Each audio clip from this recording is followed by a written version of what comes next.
नमस्कार जोहार, आपका स्वागत है खबर छत्तीसगढ़ में। तो आइए जानते हैं छत्तीसगढ़ के हर छोटे बड़े शहर से 25 फटाफट बड़ी खबरों को। इससे पहले यदि आप वीडियो को लाइक नहीं किए तो लाइक कर दीजिए और चैनल में नए हैं तो चैनल को सब्सक्राइब कर लीजिए। और आप वीडियो को कहां से देख रहे हैं कमेंट बॉक्स में हमें जरूर बताइए।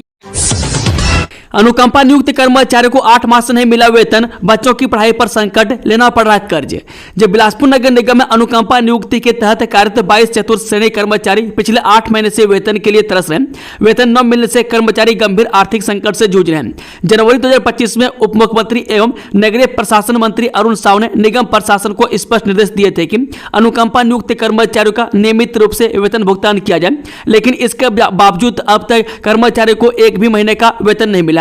कर्मचारियों का कहना है कि वेतन न मिलने की वजह से उन्हें बच्चों की पढ़ाई और घर खर्च चलाने के लिए कर्ज लेना पड़ रहा है। कई कर्मचारी मानसिक तनाव में जी रहे हैं और सिर्फ आश्वासन से उनका जीवन नहीं चल सकता। कर्मचारियों ने उप मुख्यमंत्री को लिखित आवेदन देकर जल्द से जल्द बकाया वेतन भुगतान की मांग की है। कैबिनेट मंत्री गुरु खुशवंत साहब के प्रयासों से भंडारपुरी धाम में बनेगा मोती महल, 17 करोड़ 11 लाख 22 हजार की मिली स्वीकृति। यह सतनामी समाज की आस्था का पावन केंद्र और परम पूज्य गुरु घासीदास बाबा जी की कर्मभूमि भंडारपुरी धाम में गुरुद्वारा यानी कि मोती महल निर्माण हेतु छत्तीसगढ़ शासन द्वारा 17 करोड़ 11 लाख 22 हजार की प्रशासकीय स्वीकृति प्रदान की गई है। यह ऐतिहासिक निर्णय सतनामी समाज के गुरु एवं आरंग विधायक कैबिनेट मंत्री छत्तीसगढ़ शासन गुरु खुशवंत साहब की पहल, मांग और निरंतर प्रयासों का प्रत्यक्ष परिणाम है। बता दें कि भाजपा सरकार सदैव अनुसूचित जाति वर्ग के उत्थान एवं विकास के लिए संकल्पित है। भंडारपुरी धाम आस्था, संस्कृति और सामाजिक एकता का प्रतीक है। गुरुद्वारा यानी कि मोती महल निर्माण का यह निर्णय न केवल सतनामी समाज बल्कि लाखों श्रद्धालुओं की आस्था को नई ऊंचाई प्रदान करेगा। छत्तीसगढ़ में पैरासिटामोल दवा की खेप में मिली गड़बड़ी, सीजीएमएससी ने कंपनी को थमाया नोटिस। ये छत्तीसगढ़ में पैरासिटामोल दवा की खेप में गड़बड़ी मिली है। इसके बाद Chhattisgarh medical services corporation limited ने संबंधित कंपनी को नोटिस थमा दिया। यह दवा महासमुंद स्थित 9M इंडियन लिमिटेड द्वारा सप्लाई की गई थी। इस मामले में स्वास्थ्य मंत्री श्याम बिहारी जायसवाल का भी बयान सामने आया है। दरअसल महासमुंद स्थित 9M इंडिया लिमिटेड द्वारा सप्लाई की गई 2024 की विभिन्न खेपों में पैरासिटामोल 500 mg और 650 mg टेबलेट की गुणवत्ता में प्रथम दृष्टया कमी पाई गई है। निगम के दवा गोदामों और स्वास्थ्य इकाइयों से मिली शिकायतों के बाद वर्ष 2024 में निर्मित बैचों की जांच कराई गई है। सरगुजा में NHM कर्मचारी मांग रहे भीख, कहा सरकार के वित्त विभाग को देंगे ये पैसा, जाने पूरा मामला। राष्ट्रीय स्वास्थ्य मिशन के कर्मचारियों ने अपनी मांगों को लेकर सरकार की उदासीनता के विरोध में आज एक अनोखा प्रदर्शन किया। 18 अगस्त से अनिश्चितकाल हड़ताल पर बैठे NHM कर्मचारी संघ ने आज शहर की सड़कों पर उतरकर आम नागरिकों से भीख मांगते हुए सरकार को जगाने की कोशिश की। संघ के प्रतिनिधियों ने बताया कि वे नियमितीकरण सहित कुल 10 मांगों को लेकर विगत 4 दिनों से हड़ताल पर हैं, लेकिन अब तक राज्य सरकार की ओर से कोई सकारात्मक पहल नहीं की गई है। प्रदर्शन के दौरान कर्मचारियों ने भीख में मिले पैसों को राज्य सरकार के कोष में जमा कराने की घोषणा की, ताकि सरकार उनके नियमितीकरण का तोहफा दे सके और अन्य लंबित मांगों को भी पूरा किया जा सके। MBBS और BDS प्रवेश में सशस्त्र बल कोटा से छेड़छाड़ पर छत्तीसगढ़ हाईकोर्ट सख्त, केंद्र सरकार से जवाब किया तलब। MBBS और BDS में एडमिशन के लिए दिए जाने वाले विशेष सशस्त्र बल यानी कि रक्षा पूर्व सैनिक कोटा हटाने और मनमाना वर्गीकरण के खिलाफ दाखिल याचिका पर छत्तीसगढ़ हाईकोर्ट ने नाराजगी जताई है। अदालत ने भारत सरकार को 28 अगस्त तक जवाब पेश करने के निर्देश दिए हैं। मुख्य न्यायाधीश रमेश कुमार सिन्हा और न्यायमूर्ति विभूत दत्त गुरु की युगल पीठ ने इस मामले की सुनवाई शुक्रवार को की। सुनवाई में याचिकाकर्ता भूमिका श्रीवास, उनके अधिवक्ता आशुतोष त्रिवेदी, उप महाधिवक्ता रमाकांत मिश्रा और भारत सरकार की ओर से उप सॉलिसिटर जनरल मौजूद रहे। भूपेश बघेल के पुत्र चैतन्य को फिर लगा झटका, ईडी कोर्ट ने अब 14 दिन की जुडिशियल कस्टडी में भेजा। शराब घोटाले के आरोप में ईडी के हाथों गिरफ्तार छत्तीसगढ़ के पूर्व मुख्यमंत्री भूपेश बघेल के बेटे चैतन्य बघेल को एक बार फिर से कोर्ट ने झटका दिया। दरअसल जमानत की राह देख रहे चैतन्य को निराश करते हुए शनिवार को ईडी कोर्ट ने सुनवाई के बाद उन्हें 14 दिन की न्यायिक कस्टडी में भेज दिया है। दरअसल ईडी की 5 दिन की डिमांड पूरी होने के बाद ईडी ने चैतन्य को शनिवार को कोर्ट में पेश किया था, जहां दोनों पक्षों की सुनवाई के बाद कोर्ट ने चैतन्य को निराश करते हुए 14 दिन की न्यायिक हिरासत में भेज दिया है। अनिल अंबानी के घर सीबीआई का छापा, 17,000 करोड़ रुपए के बैंक घोटाले का मामला। जेसीबी ने शनिवार को रिलायंस कम्युनिकेशंस और उसके मालिक अनिल अंबानी के ठिकानों पर दबिश दी है। मैं जानकारी के अनुसार यह कार्रवाई 17,000 करोड़ रुपए के बैंक घोटाले से जुड़ा है। आरोप है कि इस धोखाधड़ी से स्टेट बैंक ऑफ इंडिया को लगभग 2,000 करोड़ रुपए का नुकसान हुआ है। मैं सीबीआई ने इस मामले में एफआईआर दर्ज कर ली है और जांच शुरू कर दी है। मैं सीबीआई का कहना है कि उसे इस मामले में कुछ गड़बड़ लग रही है। इससे पहले 5 अगस्त को ईडी ने अनिल अंबानी से लगभग 10 घंटे तक पूछताछ की थी। कृषि मंत्री निवास में धूमधाम से मनाया गया पारंपरिक पर्व पोरा तिहार। छत्तीसगढ़ का पारंपरिक त्योहार पोरा तिहार आज कृषि मंत्री रामविचार नेताम के निवास में धूमधाम और पारंपरिक अंदाज में मनाया गया। पोरा तिहार के इस पावन पर्व पर राज्यपाल रमन डेका शामिल हुए और विधि विधान से पूजा अर्चना कर छत्तीसगढ़ वासियों को पोरा त्योहार की बधाई और शुभकामनाएं दी। उन्होंने इस मौके पर कहा कि पोरा त्योहार छत्तीसगढ़ की ग्रामीण संस्कृति और कृषि जीवन की महत्वपूर्ण परंपरा है। इस सूदखोरी के आरोपियों के खिलाफ प्रशासन सख्त, तोमर बंधुओं का बंगला कुर्क। छत्तीसगढ़ की राजधानी रायपुर में सूदखोरी के आरोपी तोमर बंधुओं पर प्रशासन ने सख्त रुख अपना लिया। न्यायालय के आदेश पर रायपुर प्रशासन ने तोमर भाइयों के भाटा गांव स्थित आलिशान बंगले को कुर्क कर दिया। रायपुर पुलिस और प्रशासन की टीम ने शनिवार को तोमर बंधुओं के घर पहुंची और घर के बाहर कुर्की से जुड़े बैनर भी लगा दिए गए। बता दें कि रायपुर एसडीएम नंद कुमार चौबे की उपस्थिति में रोहित तोमर और वीरेंद्र तोमर की भाटा गांव के साई बिला स्थित बंगला और जमीन कुर्की की कार्रवाई की गई। मैं कुर्क की गई कुल जमीन 3,000 स्क्वायर फीट है। इसमें वीरेंद्र और रोहित दोनों भाइयों की 1500 स्क्वायर फीट का बंगला शामिल है। इसके अलावा दोनों भाइयों की रायपुर स्थित अन्य प्रॉपर्टी पर भी कुर्की की कार्रवाई होने की संभावना है। विश्व आदिवासी दिवस पर अदानी फाउंडेशन ने 34 विद्यार्थियों को किया सम्मानित। गोदना पत्रिका का भी हुआ विमोचन। रायगढ़ जिले के तमनार ब्लॉक स्थित ग्राम मिलूपारा रिपा गोठान में विश्व आदिवासी दिवस के अवसर पर एक विशेष कार्यक्रम का आयोजन किया गया। इस अवसर पर अदानी फाउंडेशन द्वारा वर्ष 2024-25 में विभिन्न विद्यालयों और प्रशिक्षण केंद्रों से चयनित 34 आदिवासी विद्यार्थियों को सम्मानित किया गया। बता दें कि सम्मानित विद्यार्थियों में जोहार नवोदय विद्यालय, एकलव्य आवासीय विद्यालय और उत्कर्ष विद्यालय से चयनित 27 विद्यार्थी तथा भारतीय खेल प्राधिकरण रायपुर और राज्य प्रशिक्षण केंद्र बिलासपुर से चयनित 7 विद्यार्थी शामिल थे। बालोद में बेहद हैरान कर देने वाले साइबर ठगी का भंडाफोड़। बिहार से पकड़े गए 3 सातिर किसान को इस तरह बनाया था शिकार।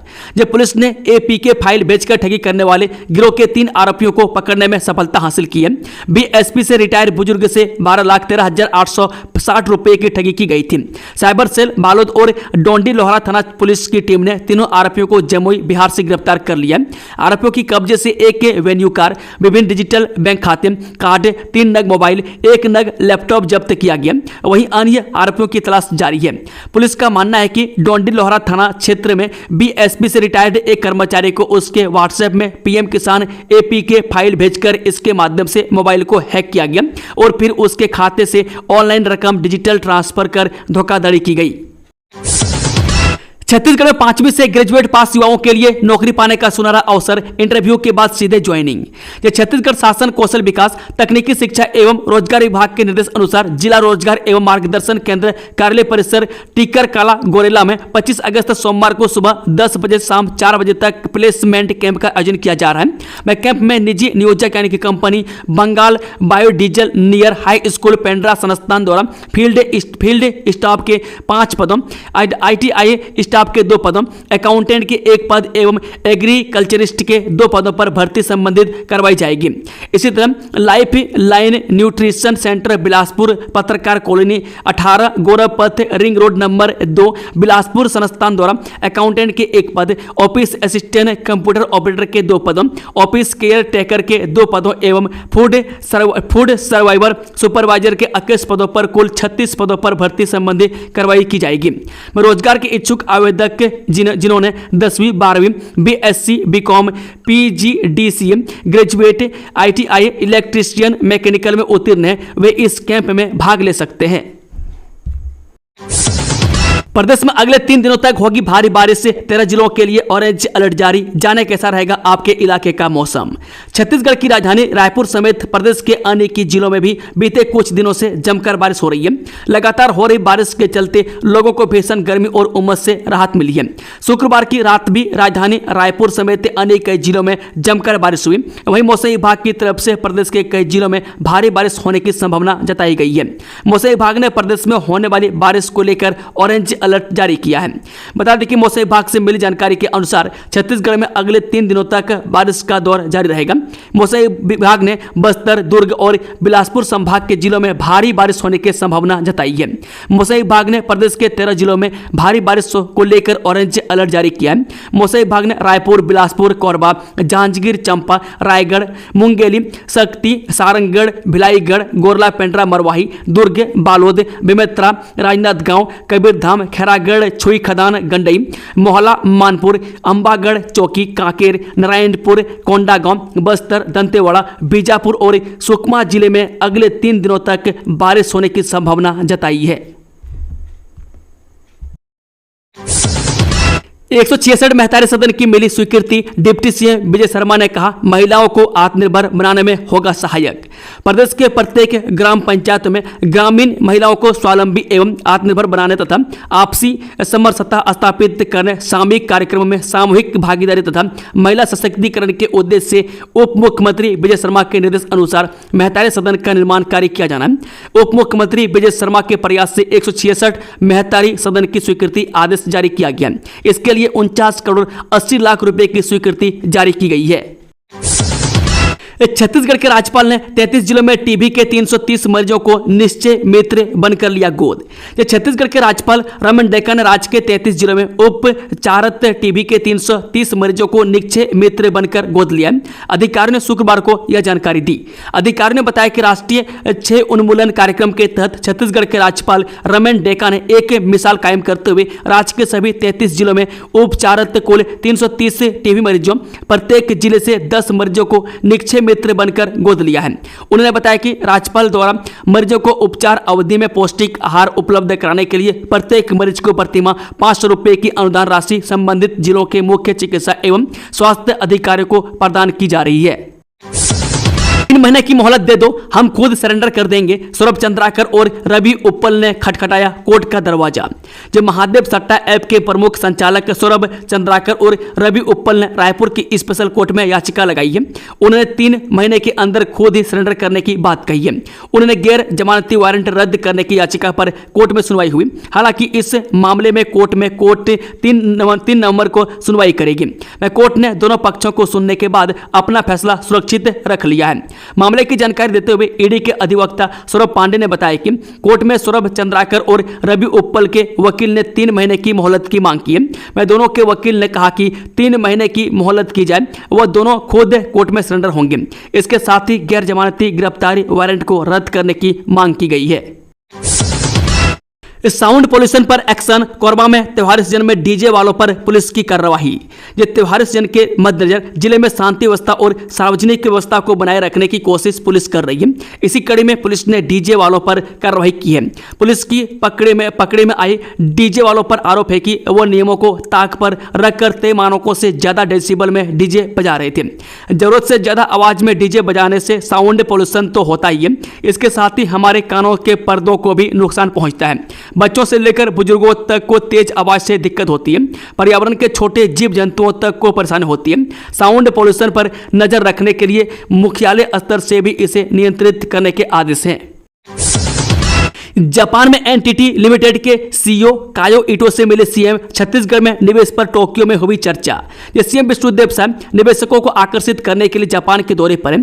टोक्यो में सीएम साय ने राज्य में वैश्विक निवेश को आकर्षित करने के लिए व्यापारी की हस्तियों के साथ बैठकें की। बैठक के बाद सीएम ने एक्स पोस्ट पर लिखा कि हमने एनटीटी लिमिटेड के सीईओ कायो इटो के साथ बैठक की और छत्तीसगढ़ में डिजिटल और उन्नत आईटी और तकनीक संचालित निवेश पर चर्चा की। विष्णुदेव साय ने कहा टोक्यो पहुंचने पर मैंने एनटीटी लिमिटेड जापान की सीईओ सुश्री कायो इटो से मुलाकात की, जो $90 बिलियन के राजस्व के साथ आईटी, इंफ्रास्ट्रक्चर और डिजिटल सॉल्यूशंस में वैश्विक नेता है। मैं छत्तीसगढ़ में डिजिटल और उन्नत आईटी और तकनीक संचालित निवेश पर हमारे बीच चर्चा हुई। नवा रायपुर में लगेंगे सेमीकंडक्टर और इलेक्ट्रॉनिक कंपोनेंट उद्योग, भूखंड आवंटन की प्रक्रिया शुरू। नवा रायपुर अटल नगर में विकास की रफ्तार और तेज होने जा रही है। अटल नगर विकास प्राधिकरण ने अब सेमीकंडक्टर और इलेक्ट्रॉनिक कंपोनेंट उद्योगों के लिए औद्योगिक भूखंड आवंटन की प्रक्रिया शुरू कर दी है। इससे प्रदेश में हाईटेक इंडस्ट्री का रास्ता खुलेगा और आम जनता को सुविधाओं में बड़ा बदलाव देखने को मिलेगा। प्राधिकरण के अनुसार सेक्टर 5 के प्लॉट नंबर 16, 1, 17, B और 16 या 1 को उद्योग के लिए उपलब्ध कराया जाएगा। मैं करीब 1,05,051 वर्ग मीटर क्षेत्रफल वाले इन प्लॉटों पर आधुनिक औद्योगिक इकाइयां बसेंगी। मैं जमीन की प्रीमियम दर 990 रुपये प्रति वर्ग मीटर रखी गई है। ट्रंप के टैरिफ वॉर पर जयशंकर का पलटवार, अगर पसंद नहीं तो मत खरीदिए। अमेरिकी राष्ट्रपति डोनाल्ड ट्रंप के टैरिफ वॉर के बीच भारत ने अमेरिका को कड़ा संदेश दिया। विदेश मंत्री एस जयशंकर ने साफ शब्दों में कहा कि भारत की कुछ रेड लाइन्स हैं जिन पर कोई समझौता संभव नहीं है। अमेरिका और यूरोप की आलोचनाओं पर पलटवार करते हुए उन्होंने दो टूक कहा, अगर आपको पसंद नहीं है तो मत खरीदिए ना। भारत और अमेरिका के बीच अंतरिम ट्रेड डील पर कई दौर की बातचीत हो चुकी है, लेकिन अब तक अस्थायी नतीजा नहीं निकला। अमेरिका दबाव बना रहा है कि भारत अपने बाजार अमेरिकी डेयरी, पोल्ट्री, सोयाबीन, मक्का, गेहूं, इथेनॉल और मेवों के लिए खोलें, लेकिन भारत ने इनकार कर दिया है। जयशंकर ने कहा कि बातचीत बंद नहीं हुई है, लेकिन भारत किसानों के हितों से किसी भी कीमत पर समझौता नहीं करेगा। गेट तोड़कर राइस मिल में घुसा दंतेल हाथी, मची अफरा तफरी। रायगढ़ जिले में बीती रात राइस मिल के मेन गेट तोड़कर एक दंतेल हाथी अंदर घुस गया, जिससे वहां अफरा तफरी की स्थिति निर्मित हो गई। हाथी ने कुछ बोरी धान को खाया और फैला भी दिया। हाथी मित्र दल की टीम ने हाथी को भगाया। इसके बावजूद हाथी 3 बार राइस मिल में घुसा, जिससे वहां काम करने वाले कर्मचारी रात भर दहशत में रहे। मिली जानकारी के अनुसार बीती रात लगभग 12 बजे के आसपास धर्मजयगढ़ वन मंडल के तराई मार परिसर के अंतर्गत आने वाले मेडरमार गांव में संचालित संजय राइस मिल के गेट को तोड़कर एल दंतेल हाथी अंदर घुस गया, जिससे वहां अफरा तफरी का माहौल निर्मित हो गया। इस दौरान हाथी ने यहां कई बोरी धान को खाया और फैलाया, अस्त व्यस्त कर दिया। बिलासपुर में आवारा कुत्तों का आतंक, हर दिन 70 से ज्यादा डॉग बाइट। शहर में आवारा कुत्तों का आतंक लगातार बढ़ता जा रहा है। आलम यह है कि सिम्स अस्पताल में हर दिन 70 से 75 लोग डॉग बाइट के शिकार होकर पहुंच रहे हैं। हजारों की संख्या में सड़कों पर घूम रहे ये कुत्ते नागरिकों के लिए जानलेवा खतरा बने हुए हैं। सुप्रीम कोर्ट ने साफ निर्देश दिया है कि सभी नगर निगम नसबंदी और रेबीज वैक्सीनेशन के बाद ही कुत्तों को छोड़ें। आक्रामक और रेबीज संक्रमित कुत्तों को अलग रखकर शेल्टर में रखा जाए, लेकिन हकीकत यह है कि बिलासपुर नगर निगम के पास अब तक ऐसा कोई शेल्टर मौजूद नहीं है। फार्मर रजिस्ट्री में लापरवाही, एसडीएम ने 46 पटवारियों को जारी किया नोटिस। एसडीएम बैकुंठपुर एवं सोनहत ने 46 पटवारियों को कारण बताओ नोटिस जारी किया। इनमें बैकुंठपुर तहसील के 16, पटना के 15, पौड़ी बचरा के 5 तथा सोनहत तहसील के 10 पटवारी शामिल हैं। कोरिया कलेक्टर चंदन त्रिपाठी के निर्देश पर पटवारियों के खिलाफ यह कार्रवाई डिजिटल क्रॉप सर्वे एवं फार्मर रजिस्ट्री कार्य में लापरवाही बरतने के कारण की गई है। गौरतलब है कि शासन के निर्देश अनुसार डिजिटल क्रॉप सर्वे के अंतर्गत पटवारियों को सर्वेयर आईडी तैयार करने, सर्वेयर हेतु खसरा ऑनलाइन उपलब्ध कराने तथा सर्वेक्षित खसरों का अनुमोदन करने का दायित्व सौंपा गया। संबंधित पटवारियों द्वारा इस कार्य में लापरवाही बरतने के कारण अपेक्षित प्रगति नहीं आई है। इस कारण शासन की महत्वाकांक्षी योजनाओं तथा धान खरीदी व्यवस्था में होने वाली दिक्कत को देखते हुए कलेक्टर ने गहरी नाराजगी जताते हुए संबंधित पटवारियों को नोटिस जारी करने के निर्देश एसडीएम को दिए। संबंधित पटवारियों को 3 दिवस के भीतर नोटिस का जवाब देने के निर्देश दिए। कोरिया जिले के 161 ग्रामों में चल रहे डिजिटल क्रॉप सर्वे कार्य को 30 सितंबर तक पूर्ण करने का लक्ष्य निर्धारित किया गया है। उत्तराखंड के चमोली में तबाही, बादल फटने से आया सैलाब। जो उत्तराखंड के चमोली जिले में शुक्रवार की आधी रात बादल फटने से आसपास के गांवों के घरों में, बाजारों में मलबा भर गया है, जिससे त्राहिमाम मचा है। नगर पंचायत थराली के कोट डीप में दुकानों और मकानों को नुकसान होने के साथ ही गाड़ियां मलबे में दबी हुई है। इसके साथ ही तहसील मुख्यालय राड़ी बगड़ में उप जिलाधिकारी आवास के भीतर तक मलबा घुस गया। वहीं कई बाइक और अन्य वाहन मलबे की चपेट में आए हैं। पास के सागवाड़ा गांव में एक युवती के मलबे में दबने से मौत की सूचना है, जिससे क्षेत्र में अफरा तफरी मच गई। लोग अपने घरों से बाहर भागे। राहत और बचाव कार्य में पुलिस और प्रशासन की टीमें जुटी हुई है। वहीं चेपड़ो बाजार में कुछ दुकानें मलबे की चपेट में हैं, आकर क्षतिग्रस्त हुई है। इसके अलावा एक व्यक्ति के लापता होने की खबर है। वह थराली गवालदम मार्ग मिंगदेरा के पास मलबे और भारी बारिश के कारण अवरुद्ध हो गया, जिससे यातायात पूरी तरह ठप है। एसडीआरएफ की टीम घटनास्थल पर राहत और बचाव कार्य कर रही है। खैरागढ़ पुलिस का विशेष अभियान, नाबालिग चालकों पर कसा शिकंजा, चौराहा पर सघन चेकिंग, परिजनों को चेतावनी, बिना लाइसेंस वाहन चलाने पर होगी कड़ी कार्रवाई।